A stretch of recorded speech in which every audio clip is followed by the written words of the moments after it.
कीलकमन्त्रस्य शिवऋषेः अनुष्टुप्छन्दः श्रीमहासरस्वती देवता श्रीजगदम्बा विद्यार्था सप्तशतीवाङ्गद्वेन धर्मे विनियोगः। ॐ नमश्चण्डिकायै। मार्कण्डेय उवाच ॐ विशुद्धज्ञानदेहाय त्रिवेदी दिव्यचक्षुषे श्रेयःप्राप्तिनिमित्ताय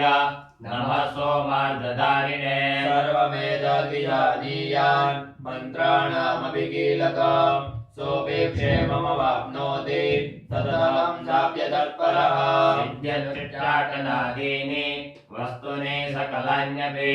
एतेन स्तुवतां देवी स्तोत्रमात्रेण सिद्ध्यते मन्त्रोऽनौषधं तत्र न किञ्चिदपि विद्यते विना चाप्येन सिद्ध्येत सर्वमुच्चाटनादिकम् समग्राण्यपि सिद्ध्यन्ते लोकशङ्कामिमां हरः कृत्वा निमन्त्रयामास सर्वमेव मिदं शुभम् स्तोत्रं वै चण्डिकायास्तु तच्च गुप्तं जगारसः समाप्तिर्न च पुण्यस्य तां यथा यन्नियन्त्रणाम् सोऽभिक्षेममवाप्नोति सर्वमेवं न संशयः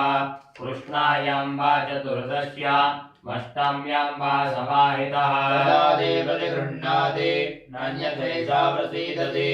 इत्थं रूपेण कीलेन महादेवेन कीलिता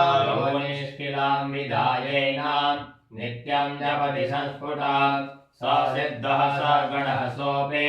गन्धर्वो जायते नरः देवाभ्यवतस्य भयं वापीह जायते नापमृत्यो वशं याति मृदो मोक्षमवाप्नुयात् नत्वा प्रारभ्य कुर्वीत न कुर्वाणो विनश्यति ततो ज्ञात्वैव सम्पन्न मिदं प्रारभ्यते बुधैः सौभाग्यादि यत्किञ्चित् दृश्यते गगनाजने तत्सर्वं तत्प्रसादेन तेन जाप्यमिदं शुभम् शनैस्तु जप्यमानेऽस्मिन् स्तोत्रे सम्पतिरुच्चकैः भवत्येव समग्रापि ततः प्रारभ्यमेव ऐश्वर्यं यत्प्रसादेन सौभाग्यारोग्यसम्पदः शत्रुहानिः परो मोक्षः स्तूयते सान किं जनैः ॐ देव्याः स्तोत्रं जगदम्बारमणस्तु।